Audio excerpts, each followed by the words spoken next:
우리는 말씀 사경회를 앞두고 이번 주에 4일 동안 특별 새벽 기도회를 가지고 있습니다. 특별 새벽 기도회의 목적은 분명합니다. 하나님께서 우리에게 하실 말씀을 듣기 위하여 우리의 마음을 준비하는 것입니다. 준비되지 않은 마음 가운데 하나님은 예기치 않은 은혜를 주실 때도 있습니다. 하나님은 은혜가 무한하시기 때문에 그렇습니다. 그럼에도 불구하고 준비된 마음 가운데 하나님은 더 큰 은혜를 주십니다. 고넬료는 청중을 대표하여 이제 우리는 주께서 당신에게 명하신 모든 것을 듣고자 하여 다 하나님 앞에 있나이다 라고 고백했습니다. 그들은 준비되어 있었습니다. 하나님의 말씀을 듣고 싶었습니다. 사무엘은 말씀하옵소서 주의 종이 듣겠나이다 라고 대답했습니다. 사무엘은 늘 성전에서 여호와의 궤 옆에 잠을 자면서 하나님을 사모했던 사람입니다. 이들에게 하나님의 말씀이 임하며 성령의 강권적인 역사가 나타났습니다. 하나님의 말씀을 듣는 태도와 마음의 자세는 너무나도 중요합니다. 따라서 하나님의 말씀을 들을 때 그냥 표면적으로 볼 때는 그 말씀을 듣는 것이 쉬워 보여도 영적으로 보시면 굉장히 어렵고 복잡합니다. 왜냐하면 말씀을 전하는 자가 혹여나 거짓 선지자라면 문제가 심각해집니다. 그리고 아무리 참 선지자가 말씀을 전해도 듣는 자들의 마음밭이 여러 가지 교만하거나 죄나 세상으로 가득하면 그 말씀은 그 마음밭에 심기기가 불가능하며 결실을 맺을 수가 없습니다.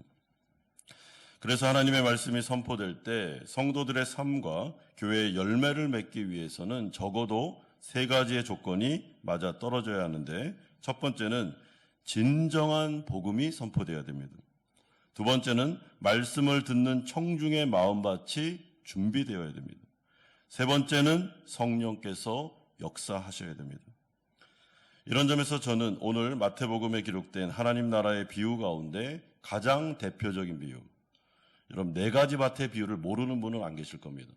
우리 다 어렸을 때부터 정말 수도 없이 들었던 이 말씀을 가지고 우리가 이번 사경회 때 어떤 자세와 태도를 가지고 사경회에 임해야 되는지를 한번 생각해 보려고 합니다. 첫 번째는 비유로만 말씀하시는 이유가 10절에서 17절에 나타나고 있습니다. 예수님은 10절에서 제기된 왜 무리에게 비유로만 말씀하십니까? 라는 제자들의 질문에 대해서 11절과 12절에 답변하십니다. 천국의 비밀을 아는 것이 너희에게는 허락되었으나 그들에게는 아니 되었나니 무릇 있는 자는 받아 넉넉하게 되되 없는 자는 그 있는 것도 빼앗기리라. 예수님은 분명히 제자들과 무리를 구분지었습니다. 너희들에게는 허락됐지만 이들에게는 허락되지 않았다라는 분명한 구분이 나타나고 있습니다. 여러분, 이것은 하나님께서 제자들과 같이 예수님을 진정으로 따르는 헌신된 자들에게는 하나님의 나라의 비밀을 분명하게 다 공개하겠다는 뜻입니다.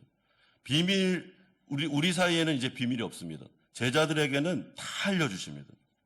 하지만 무리들과 같이 구경만 하는 자들, 하나님의 나라의 비밀을 절대로 알려주지 않겠다. 어렴풋이 비유로만 말씀하겠다라고 말씀해주고 있습니다. 그러므로 예수님이 말씀을 전했을 때 그 가운데는 항상 제자들의 무리와 무리들이 있었습니다. 그런데 예수님께서는 그 가운데 무리들이 있을 때는 비유를 많이 사용했습니다. 못 알아듣게. 그리고 예수님이 제자들과 있을 때는 그것을 비유를 풀어주면서 비밀을 알려주고 있습니다. 따라서 하나님의 나라에 관심도 없고 그리고 그 부분에 대해서 별로 반응도 없는 사람들에 대해서는 복음과 성경책은 닫혀진 책입니다. 영적으로 전혀 이해가 되지 않을 뿐만 아니라 이 말씀이 도대체 무슨 얘기를 하는 거야? 라고 생각할 때도 있습니다. 그러므로 하나님은 철저히 복음의 가치를 모르는 자들에게 하나님의 나라의 비밀을 억지로 가르쳐주지 않습니다.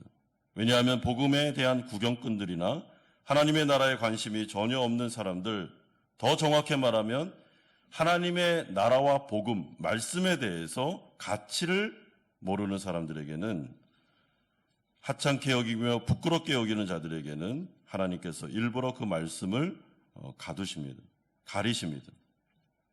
이런 점에서 하나님은 하나님 나라의 비밀과 복음이 하찮은 쓰레기 취급받는 것을 원치 않으십니다. 오히려 마치 밭을 갈다가 보물을 발견해서 자신의 전 재산을 팔아서 그 보물을 산 사람처럼, 마치 시장에서 우연히 값비싼 진주를 발견하고 자신의 전부를 팔아서 그 진주를 산 사람처럼 하나님의 나라와 하나님의 말씀과 하나님의 복음에 대한 가치를 알고, 와, 이게 이렇게까지 중요하구나 라는 것을 알고 모든 것을 다 포기하고 제자들처럼 예수님을 따랐던 자들에게는 하나님의 말씀이 열리면서 하나님의 비밀이 막 주어지면서 엄청난 진리의 세계로 들어가게 됩니다. 그만큼 복음은 여러분 값어치가 있는 것입니다. 값싼 복음이 아닙니다. 보물이요 진주임을 예수님은 분명히 알고 계셨습니다. 그러므로 무리들이 지금 자신에게 왜 나와 있는지를 주님은 아십니다. 여러분, 그들이 전도 대상이 아니다라는 의미가 아닙니다. 그들은 예수님을 이용해서 자신의 욕망을 채우기를 원하고 있었습니다.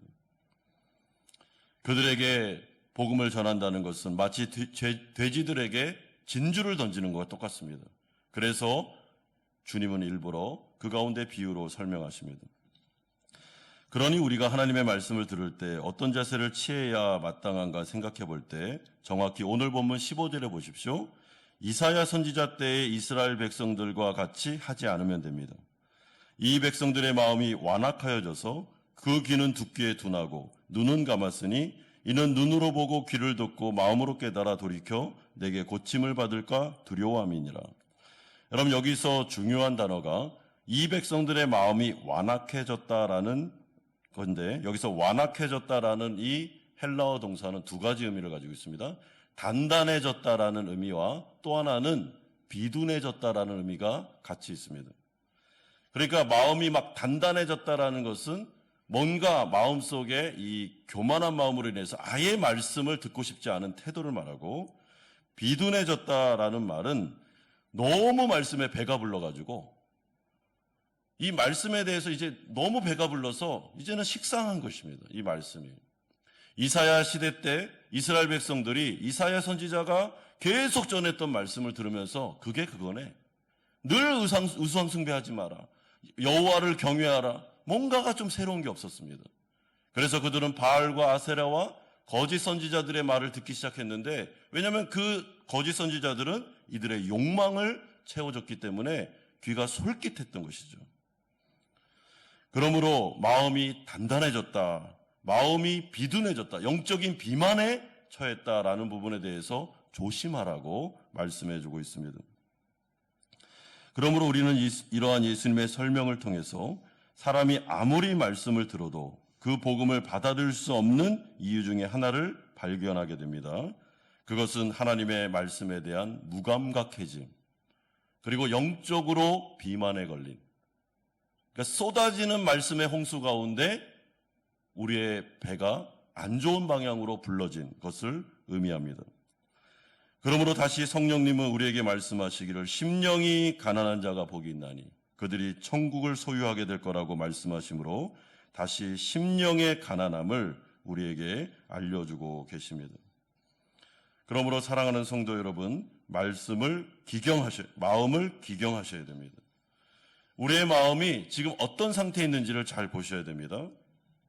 점검하셔야 됩니다. 그렇다면 두 번째로 마음을 점검하는 방법이 무엇인가?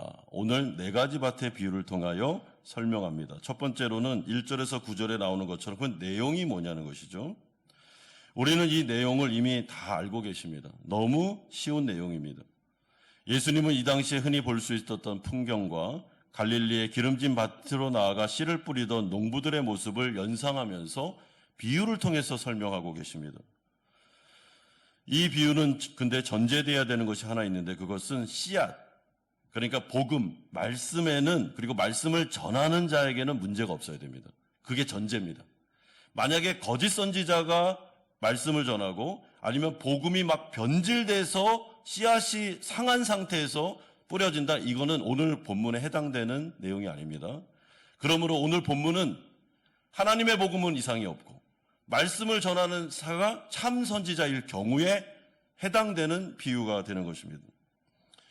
여러분, 내용은 다 아시다시피 간략하게 제가 설명드리면, 첫 번째 길가에 떨어진 씨는 새들이 와서 먹어버립니다.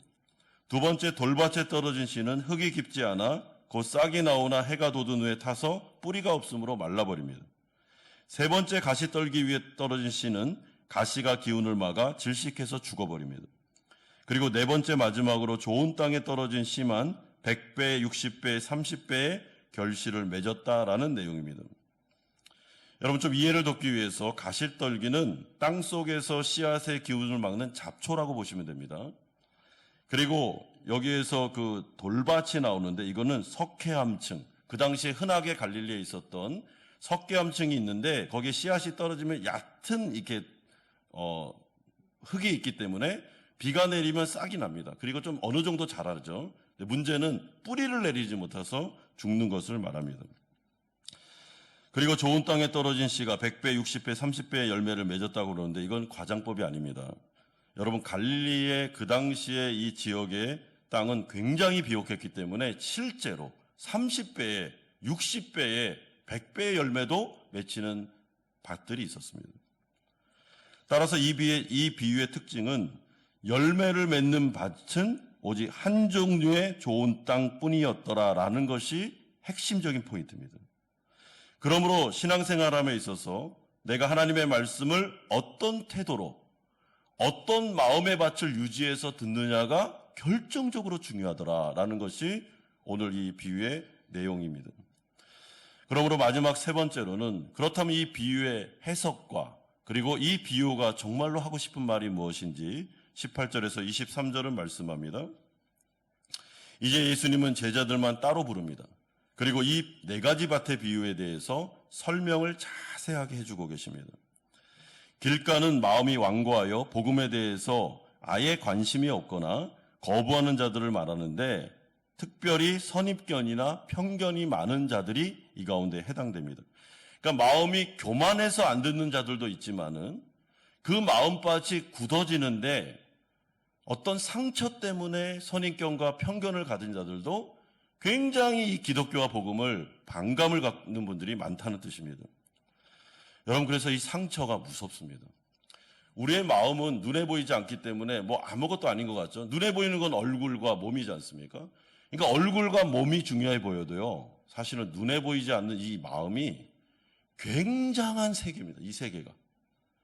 여러분, 상처가 있으면 상처가 나서 거기에 막 피가 흐르고 그러잖아요. 그러면 기독교에 대해서 딱 반감이 한번 딱 들으면 그때부터는 귀를 막아버립니다. 들을 생각을 안 합니다. 저 안 듣습니다. 저 싫습니다. 아무리 얘기를 해도 딱 막아버립니다. 마음에 선입견과 편견이 든 것입니다. 그래서 부모님들이 자녀들을 키울 때 여러분 조심하셔야 됩니다. 자녀들의 마음에 상처를 주시면 안 됩니다. 그리고 자녀들의 마음에 반감이 들 정도로 율법적으로 신앙생활을 강요하시면 안 됩니다. 물론 하나님의 은혜로 그런 분들이 변화돼서 더 큰 역사를 이루는 분도 계시는데, 그러나 조심할 필요가 있습니다. 이 마음을 다치지 않도록. 가시떨기의 밭은 말씀을 듣고 어느 정도 기쁨으로 반응하죠. 그런데 그 씨앗이 자라는 것처럼 보였지만 마음에 세상 일들이나 재물과 염려가 너무 많아서 이들은 자연스럽게 신앙을 포기하는 자들입니다.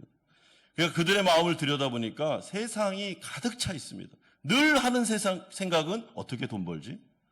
어떻게 자녀들을 잘 키우지? 어떻게 뭐를 하지? 여러분, 그게 나쁘다는 말이 아니고 하나님의 나라가 들어가지 못할 정도로 이 마음밭에 그게 가득 차 있다는 것이죠. 세속적이고 기복적인 신앙을 의미하는 것입니다. 그럴 경우에는 신앙이 좋아 보이고 때로는 회심했구나, 이 사람 정말 말씀을 잘 듣는구나라고 생각하지만 어느 순간에 갑자기 마음이 돌변하면서 교회를 떠나게 됩니다. 돌밭은 이에 비해 말씀이 일시적인 반응을 보이지만 신앙생활에 반대와 핍박과 불이익이 오면 쉽게 신앙을 포기하는 자들입니다. 그러니까 이분들은 내가 예수님을 믿는 목적은 분명합니다. 잘 되려고 믿는 것입니다. 이 세상에서. 그런데 고난이 오고 핍박이 오고 어려움이 오면, 불이익이 오면, 신앙 때문에 불이익을 당하면 혼동이 오는 것이죠. 내가 이러려고 신앙생활했어? 라는 생각이 들면서 쉽게 신앙을 포기해버립니다. 자, 그러므로 우리의 마음이 굉장히 복잡하구나. 이 안에 세상이 들어오고 사탄의 공격이 있고 상처가 있고 또한 그 가운데 어떤 가치관과 세견을 가지고 내가 목적을 향해서 나아가고 있는데 그 가운데 이 마음이 어느 정도 좋은 밭으로 기경되지 않으면 하나님의 말씀을 듣기는 들어도 그 말씀이 다 마음으로 심기는 게 아니라 흘러나가는구나 라는 것을 생각하셔야 됩니다. 그렇다면 구원받아 열매 맺는 유일한 한 가지의 밭, 좋은 밭의 특징은 무엇입니까? 23절 보십시오. 말씀을 듣고 깨닫는 자니 결실하여 어떤 것은 100배, 어떤 것은 60배, 어떤 것은 30배가 되느니라. 여러분 여기 23절에서 듣다, 깨닫다, 결실하다라는 헬라어 동사는 다 현재형입니다. 현재형. 무슨 말인가 하면 현재 시점에서 계속해서 반복해서 꾸준하게 말씀을 듣고 읽고 말씀을 입력하려고 노력하는 사람을 말하는 것입니다. 그러니까 이 사람이 정말 하나님 앞에서 경건하게 열매 맺는 사람이 맞는지를 볼 때 물론 그 사람이 나중에 맺는 열매를 보면서도 확인할 수 있지만 현재의 말씀을 대하는 태도를 보면서도 확인이 가능하다는 것입니다. 하나님의 말씀을 사모하고 어떻게든지 하나님의 말씀을 듣고 싶고 예배를 사모하고 계속해서 하나님의 말씀을 읽고 묵상하고 설교를 경청하는 태도가 좋은 밭의 첫 번째 특징이라는 거죠. 그러나 말씀에 대한 갈급함과 말씀에 대한 깨달음이 있을 때 하나님은 반드시 그에게 열매를 맺는 인생을 허락해 주실 거다라고 말씀합니다.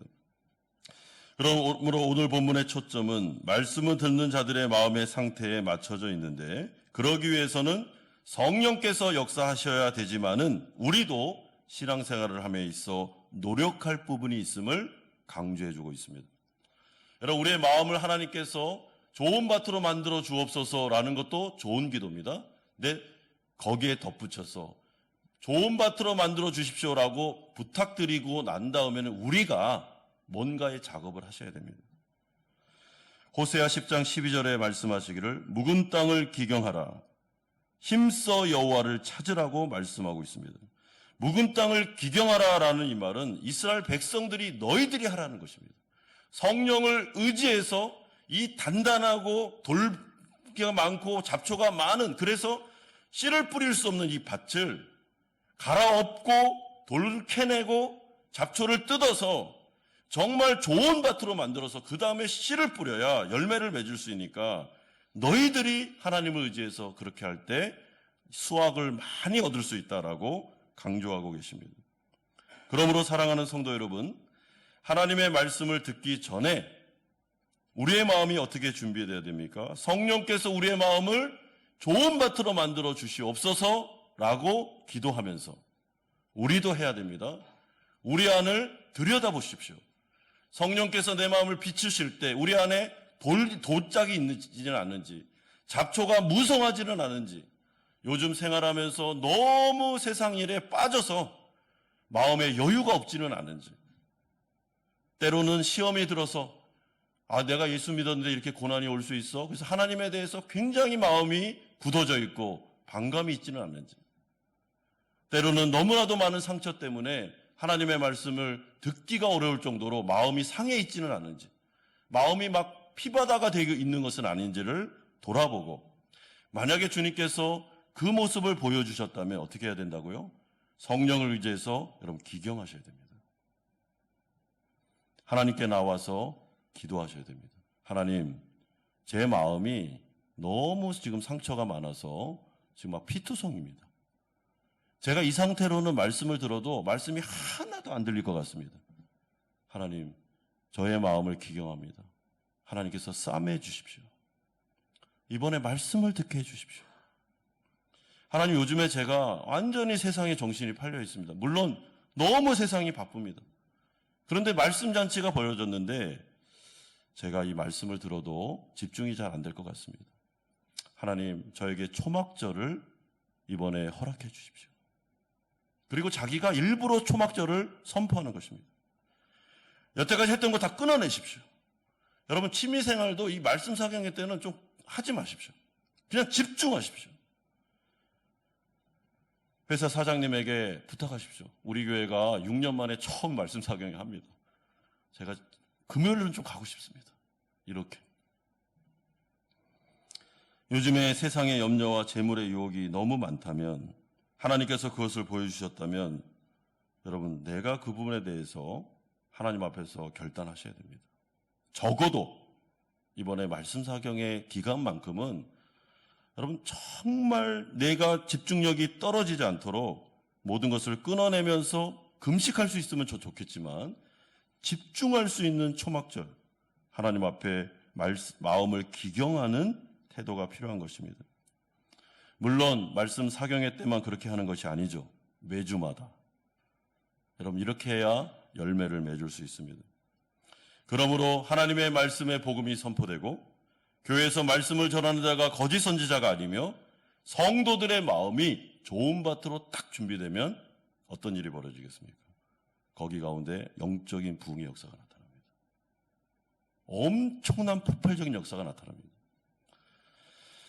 여러분 제가 말씀을 마칠 텐데 여러분들이 한번 찾아보시면 좋겠는데, 평양 대부흥 운동이 우리나라 100년 전에 일어났습니다.